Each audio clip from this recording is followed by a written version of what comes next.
Hello बच्चों, तो कैसे हैं आप लोग। बहुत दिन बाद ये क्लास हो रही है। ओके, चलिए फिर स्टार्ट करते हैं लेक्चर। बिना टाइम को वेस्ट किए हुए लेक्चर स्टार्ट करते हैं। टॉपिक रहेगा, टॉपिक क्या, नई यूनिट करंट इलेक्ट्रिसिटी। ठीक है, अभी तक आप चार्ज पढ़ रहे थे कि चार्ज रुका हुआ है। अब चार्ज चलेगा भाई, बहुत रुक लिया बेचारा। ठीक है, now charge will move due to which it form current. ठीक है, इसी वजह से यूनिट का नाम है करंट इलेक्ट्रिसिटी। करंट बनेगी और करंट कब बनती है, when the charge will flow. लेकिन अभी आपका एक मिथ दूर होगा कि ऐसा भी नहीं कि चार्ज के फ्लो करने से करंट बनती है।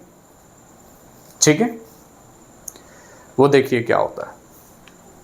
चलिए, तो पहला टॉपिक रहेगा, अब मुझे ये बताने की जरूरत तो है नहीं करंट इलेक्ट्रिसिटी क्या है।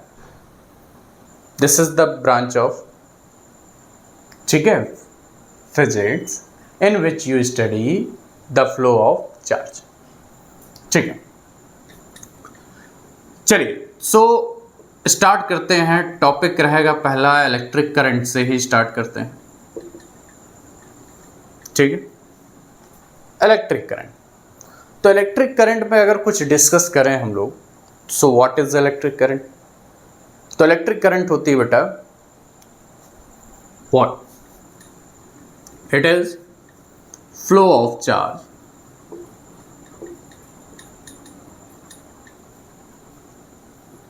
Through an area of cross section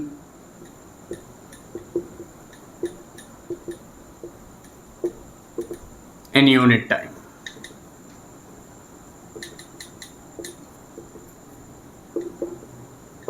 किसी भी एरिया ऑफ क्रॉस सेक्शन से यूनिट टाइम में जितने चार्ज फ्लो होंगे, ठीक है, that will be what, electric current. ठीक है, सो इलेक्ट्रिक करंट का फॉर्मूला हमारे पास क्या आ जाएगा, I is equal to Q by t. ठीक है, और अगर हम इंस्टेंटेनियस करंट की बात करें तो it is equal to d q by d t, ये भी फॉर्मूला होता है। ठीक, सो यहां से ही डेफिनेशन आप वो बनाते हैं, rate of flow of charge.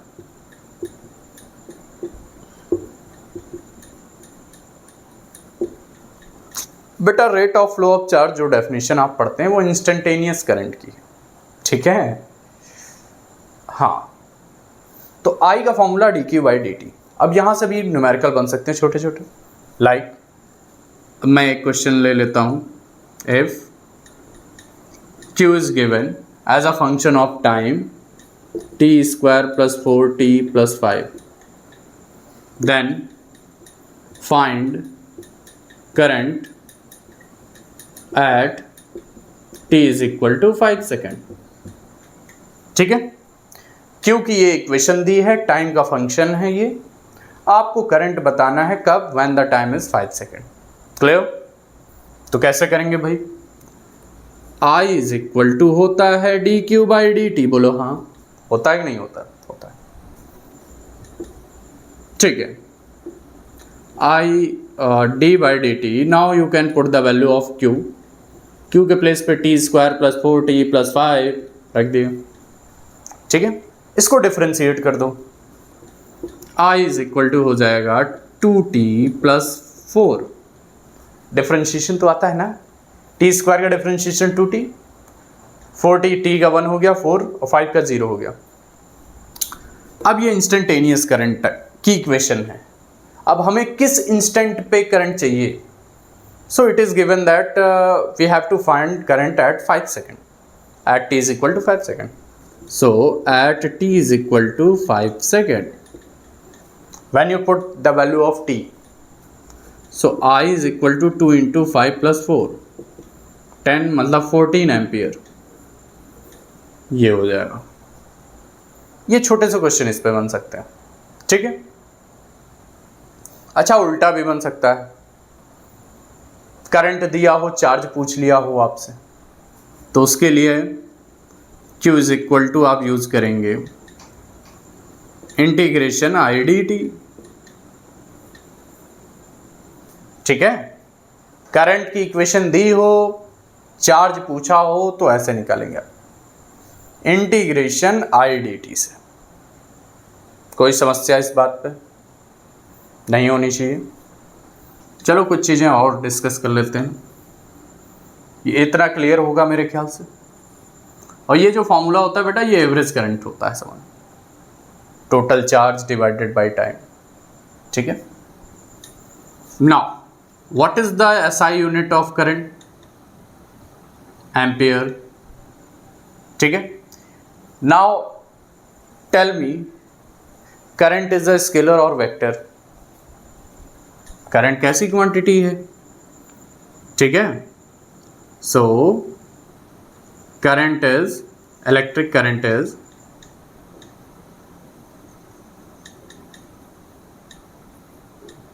As a scalar quantity.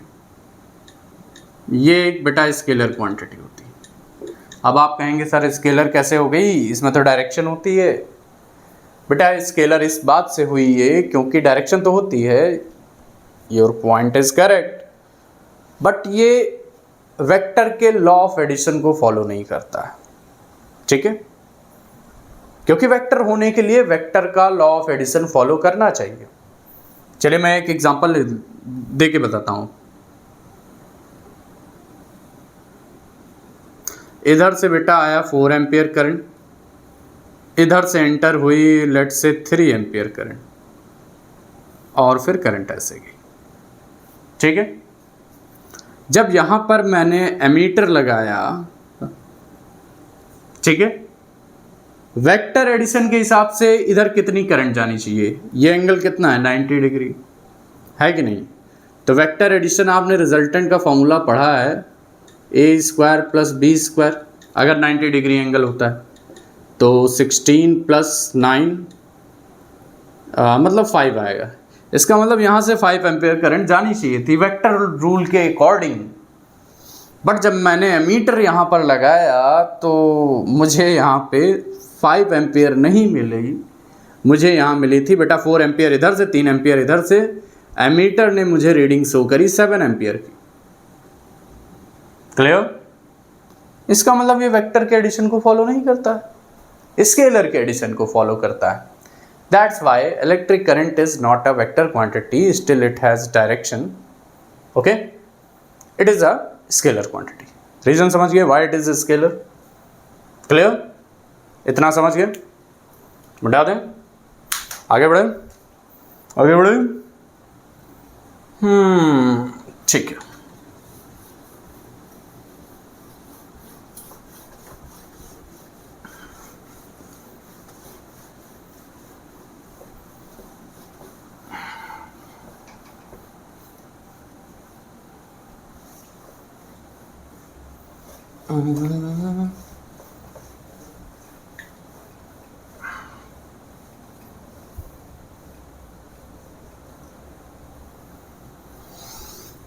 Electric current चलिए देखिए आगे बढ़ रहे हैं।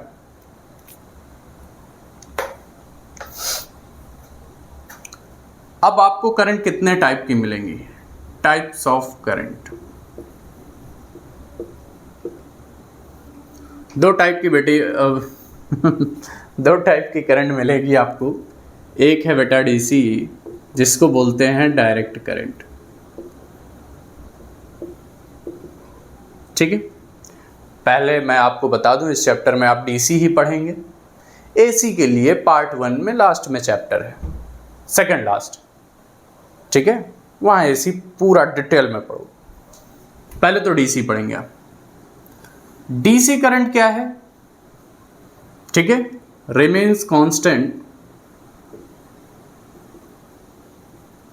With time.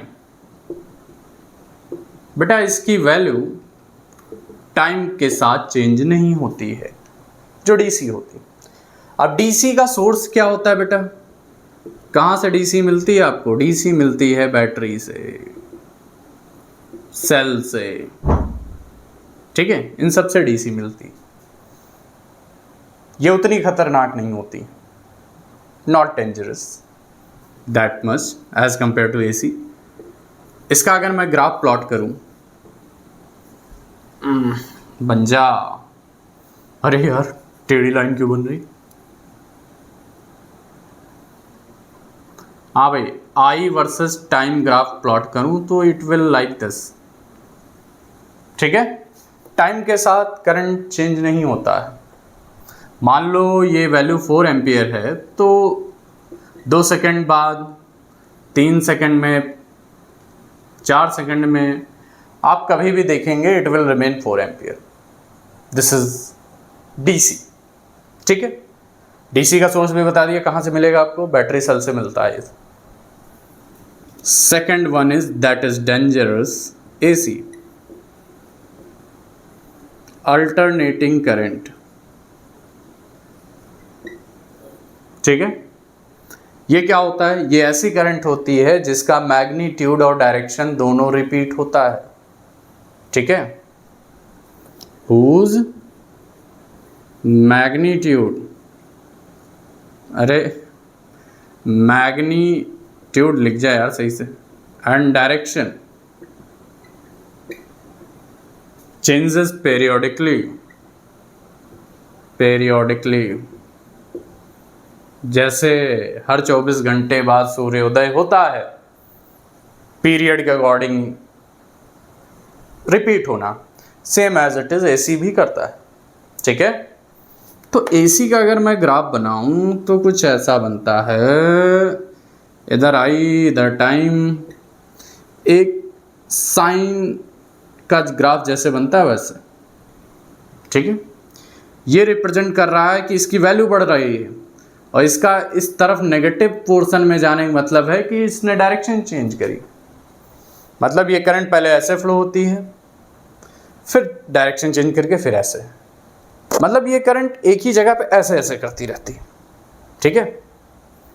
मैग्नीट्यूड हाई होता है, 0 होता है, फिर नेगेटिव में जाता है, फिर रिटर्न होता है, ठीक है। ऐसे चलती है एसी। ये पॉजिटिव है, नेगेटिव का मतलब इसने अपनी डायरेक्शन को रिवर्स कर दिया, ठीक।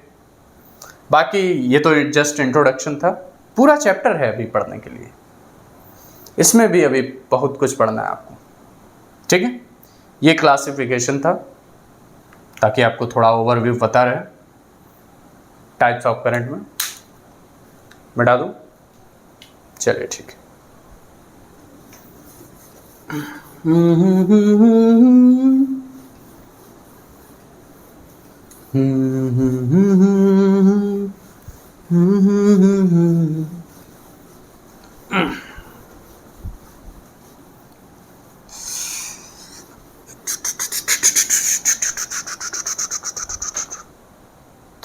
ओके, अब हम लोग पढ़ेंगे कि कंडक्टर्स में चार्ज कैसे फ्लो करता है, ठीक है।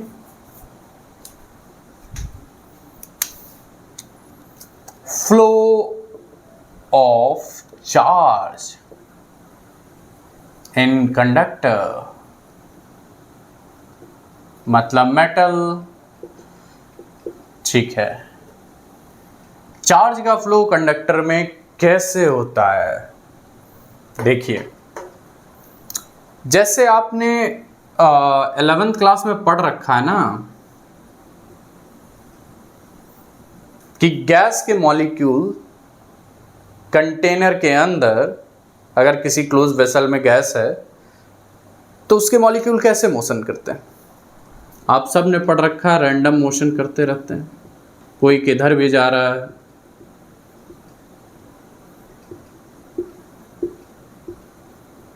ठीक है। Random motion same as it is metal के अंदर या कंडक्टर के अंदर जो फ्री इलेक्ट्रॉन्स होते हैं वो मूव करते रहते हैं रैंडम डायरेक्शन में, ठीक है। और किस वेलोसिटी से मूव करते हैं? फ्री इलेक्ट्रॉन, पहली बात तो फ्री इलेक्ट्रॉन मूव करते हैं, बाउंडेड इलेक्ट्रॉन नहीं, ठीक है। जो वैलेंस इलेक्ट्रॉन मूव नहीं करते हैं, जो फ्री हो जाते हैं। फ्री कैसे होते हैं? इनको जब एनर्जी मिलती है तो वैलेंस शेल के इलेक्ट्रॉन क्या होते हैं, ऑर्बिट छोड़ के चले जाते हैं। ठीक है, एटम से इलेक्ट्रॉन अलग हो गया तो वो फ्री हो गया, लेकिन एटम अभी भी कंडक्टर के अंदर रहते हैं, उन्हीं को कर्नल बोलते हैं। ठीक है, वो पॉजिटिव आयन जो होते हैं वो रहेंगे अंदर। ठीक है, so free electrons moves continuously in random direction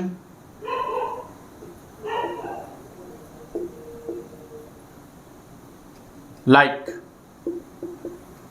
gas molecule in a closed container।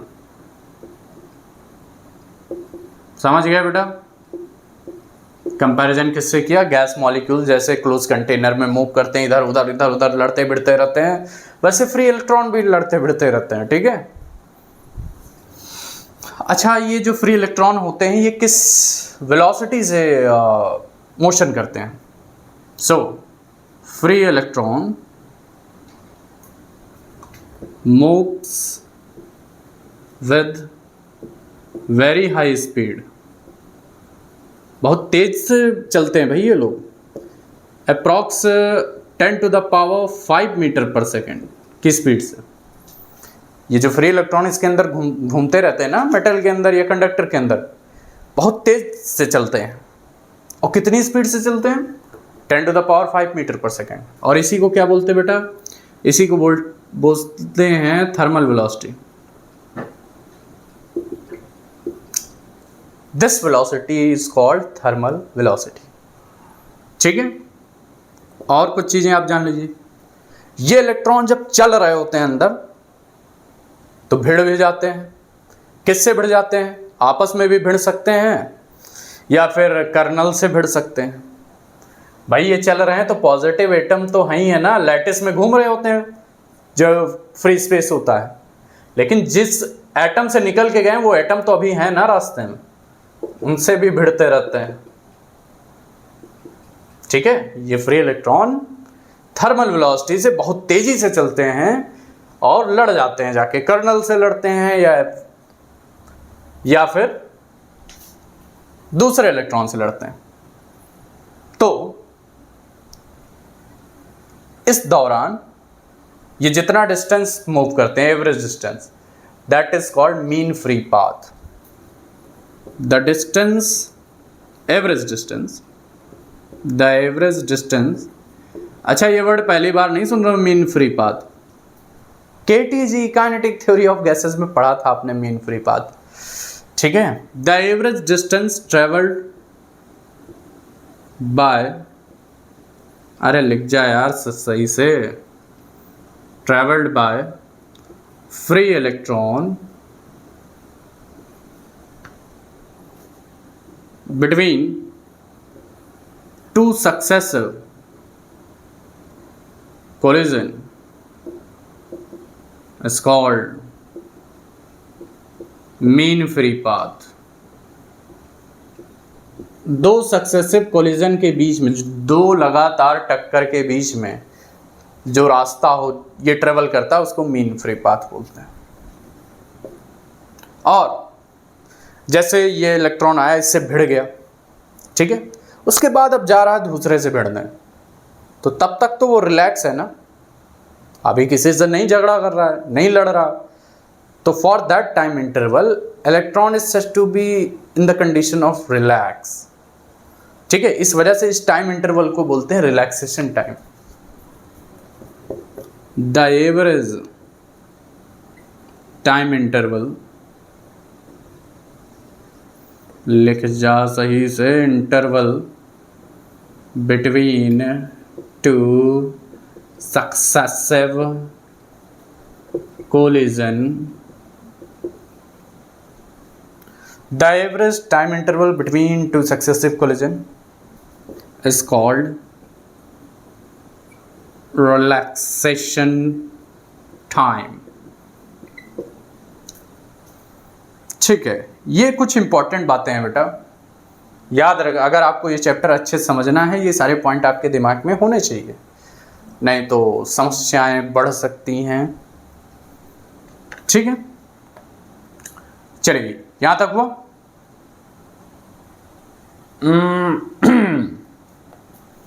अब आगे देखो। अच्छा, सबसे इंटरेस्टिंग बात समझ रहे हो बच्चों, इलेक्ट्रॉन इतनी तेजी से घूम रहे हैं, चल रहे हैं, मोशन कर रहे हैं, still they are not creating electric current. ये इलेक्ट्रिक करंट नहीं बना रहे हैं। ठीक है, अब अभी तक आपने डेफिनेशन क्या पढ़ी थी कि flow of charge create electric current. यहाँ चार्ज चल रहे हैं, इलेक्ट्रॉन चल रहे हैं, बहुत तेज चल रहे हैं, फिर भी करंट नहीं बनाते हैं। ठीक है, और क्यों नहीं बनाते उसके पीछे लॉजिक है। मैंने देखो याद करो, अभी डेफिनेशन लिखी थी, मैंने लिखा था कि flow of charge through a cross section, any cross section. ठीक है, तो दिक्कत ये होती, मान लो यहाँ पे मैंने कोई एक क्रॉस सेक्शन ले लिया रैंडम, किसी भी पर्टिकुलर एरिया में एक छोटा सा मैंने क्रॉस सेक्शन लिया, तो मैंने देखा कि मान लो मैं 1 सेकंड मैंने टाइमर सेट किया, तो 1 सेकंड में हजारों लाखों इलेक्ट्रॉन इधर से पास हुए, मतलब इस क्रॉस सेक्शन से अंदर गए, और तुरंत पीछे से उतने ही इलेक्ट्रॉन इस तरफ आ गए। मतलब जितने पॉजिटिव डायरेक्शन में गए उतने ही नेगेटिव डायरेक्शन में गए। तो जब सबका एवरेज निकाला गया तो वो 0 आ गया। ठीक है, तो एवरेज थर्मल वेलोसिटी 0 होती है। ये भी इंटरेस्टिंग पॉइंट है। एवरेज थर्मल वेलोसिटी मतलब u1, u2, u3 dot dot dot dot un upon n remain 0। u1 पहले इलेक्ट्रॉन की थर्मल वेलोसिटी, u2 दूसरे की, तीसरे की, इसी तरह nth इलेक्ट्रॉन। जब सबका एवरेज लोगे आप तो ये 0 आता है। इसी वजह से ये इलेक्ट्रिक करंट नहीं बनाते हैं। दैट्स वाई दे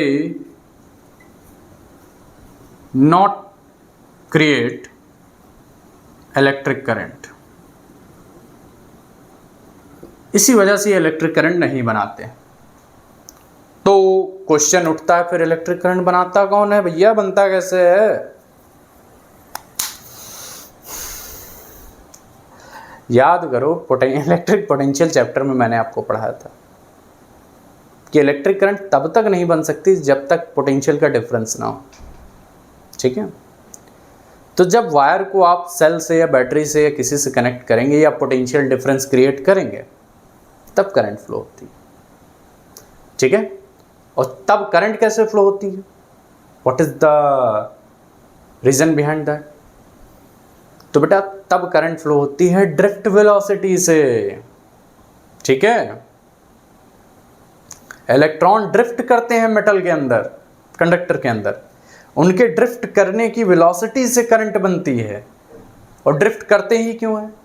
अरे ये इतनी तेजी से घूम रहा है, अब मैंने बाहर से पोटेंशियल अप्लाई कर दिया तो इसका मतलब एक फोर्स उन पे लगेगा।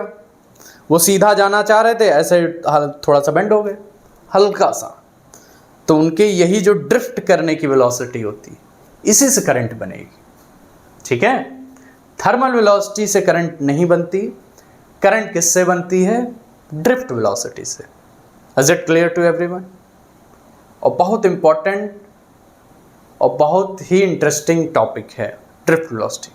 इसी वजह से इसको मैं नेक्स्ट लेक्चर में बताऊंगा, वहीं से स्टार्ट होगा लेक्चर। उसका डेरिवेशन भी है, expression for drift velocity exam में आता भी है। ठीक है, तो नेक्स्ट लेक्चर और भी इंपॉर्टेंट होने वाला है। ठीक, ये तो अभी इंट्रोडक्शन था, लेकिन ये जितने भी पॉइंट्स मैंने बताए हैं ये आपको याद रखने होंगे। ठीक है, अच्छा एक चीज़ और मैं बता दूं यहीं पर, बेटा जब टेम्परेचर राइज किया जाता है ना, when you raise the temperature obviously average thermal velocity increase.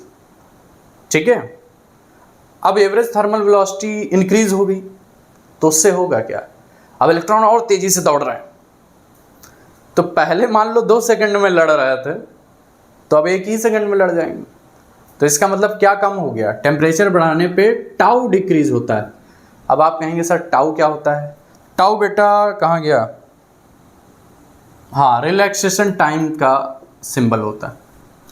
Relaxation time को टाइम को हम लोग टाउ से रिप्रेजेंट करते हैं. So when you increase the temperature tau will decrease. ये पॉइंट दिमाग में रखना. ठीक है, clear to all. Okay students, then see you in the next lecture. Thank you.